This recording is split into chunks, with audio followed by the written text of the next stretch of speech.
sa social media. Gihuong na sa iring ang bulad sa akong asawa. Nindot man ang social media, DJ Sam. Makatabang na sa ato ang panginabuhian. Basta gamiton lang yun nato og tarong, og di lang pud ta magpalunod. Kumbaga, balanse dapat ba, ug kahibaw ka sa imong limitasyon.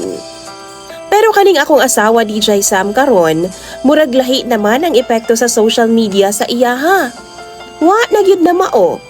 Ug mauna karon ang akong problema nga akong ipada sa inyo ha. Tawagan na lang ko sa pangalang Rico. 31 anyos ko, DJ Sam, ug usa ko ka construction worker. Minyo na ko ngadto sa akong asawa nga tawgon nato sa pangalang Maymay. 25 anyos pa si Maymay, DJ Sam, ug duna nami anak, usa ka buok. 1-year-old pa lang ang akong anak, DJ Sam.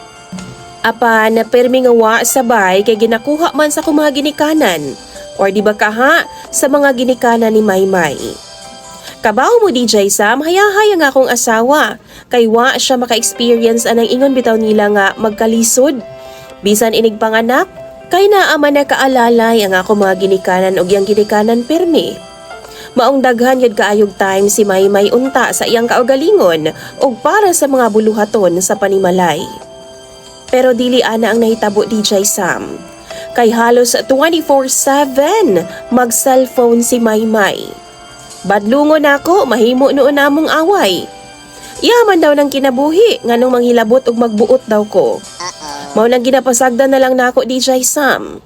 Sa bagay, di man pod anak kagubot ang among balay kay wa man pirmi ang among anak sa balay. Way kalanrakas, kumbaga.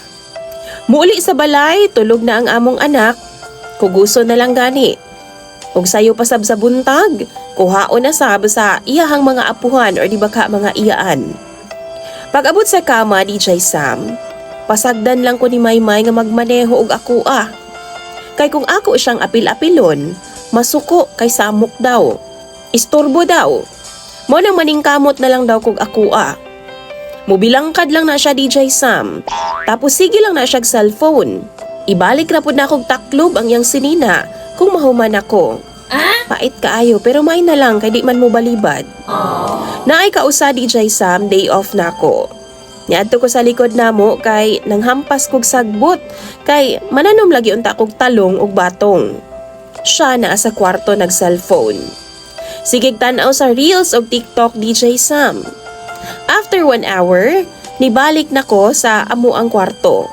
Paglili na ko sa iyahan sa kwarto, nakuratan ko nga nagbilangkad naman si Maymay samtang ga cellphone. Gasagunto usahay. Samtang gatilap-tilap ang iring sa iyang bilahan. Tungod sa akong kakurat, gisipa na ako ang iring ug akong gihampas sa towel ang akong asawa. Ginaong gid nako, DJ Sam. Suko kayo siya kay sakit daw. Human daw ko niya gipagbigyan, anaon ra nako siya. Pagbigyan? Giingnan nako siya, DJ Sam, nga sa sige niyag cellphone gipakaon na niya iring ang iyang bilahan. Nakurat siya, DJ Sam, kay abi gidaw niyag ako ang nagsigig kuhit-kuhit sa iyang bilahan. Maong gihubo ra pud niya ang iyang itnap og shorts og diretso bilangkad. Ana manggod na si Maymay, DJ Sam. Aron way langay, pagkahikapon na gani na ako na iyaha. Basta manghapuhap na gani ko, DJ Sam. Maghubo na dayon na siya diretso. Way dagang istorya.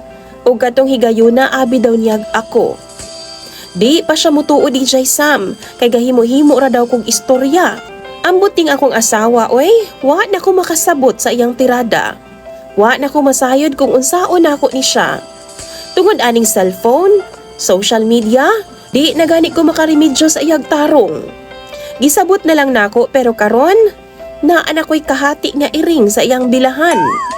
Kung kamo daw bi ang naa sa akong sitwasyon, unsay angay na kong buhaton.